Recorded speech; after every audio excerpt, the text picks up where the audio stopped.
हरिर्जगाम शरणम मुतपात गम संकिता।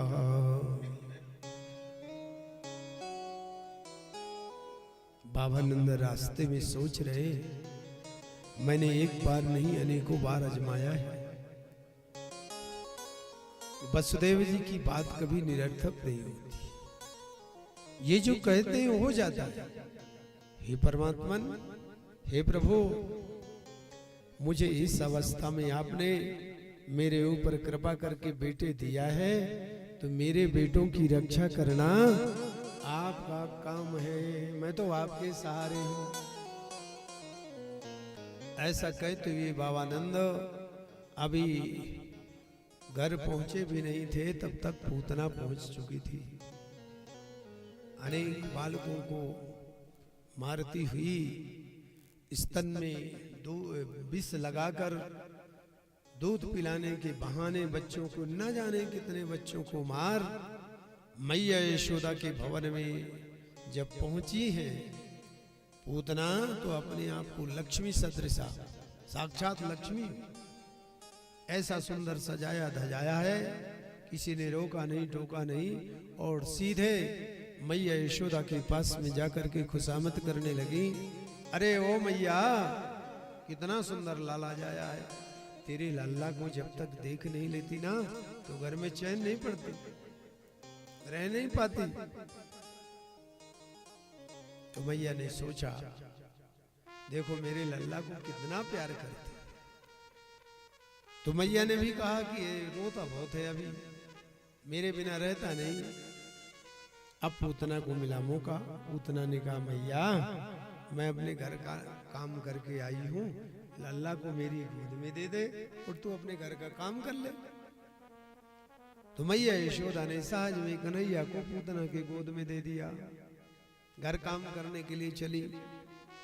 अब पूतना के गोद में भगवान जब पहुंचते हैं तो पूतना को देखा नहीं।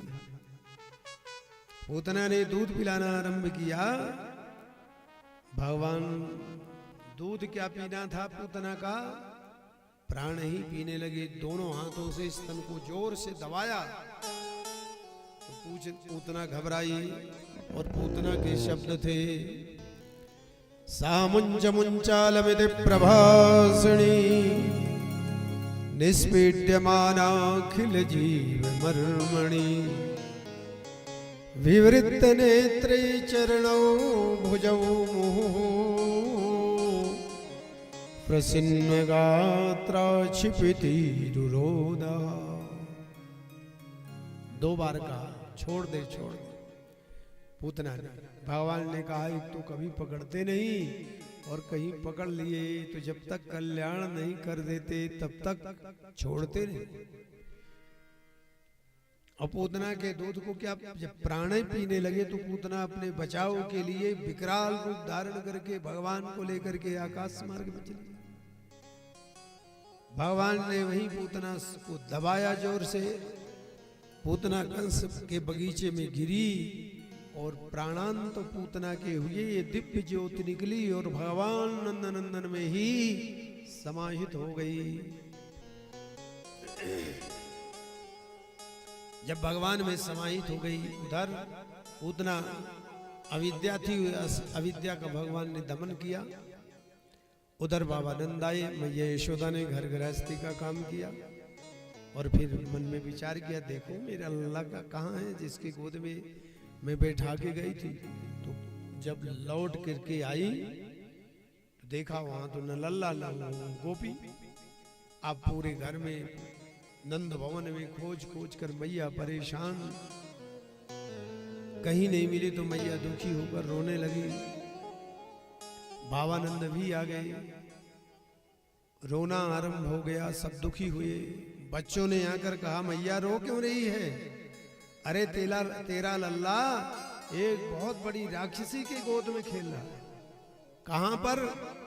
बगीचे। तो मैया पहुंची दौड़ती ही, भागी हुई, पूतना के देह को रौंदती हुई।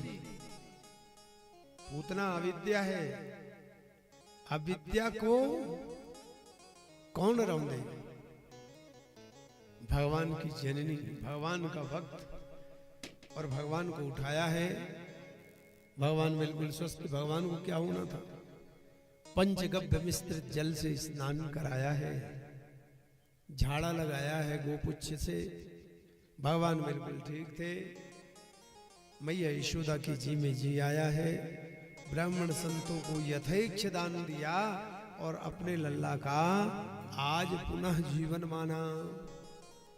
इस प्रकार से भगवान ने पूतना को मोक्ष गति दिया। हमारे आप सबके अंदर जो अविद्या है, अविवेक है, वही पूतना है। और भगवान ब्रज में पहुंचने पर उस अविवेक अविद्या पूतना का दमन करते हैं। यही पूतना मोक्ष की कथा का आशय है। बोले भक्तवत्सल भगवान की जय।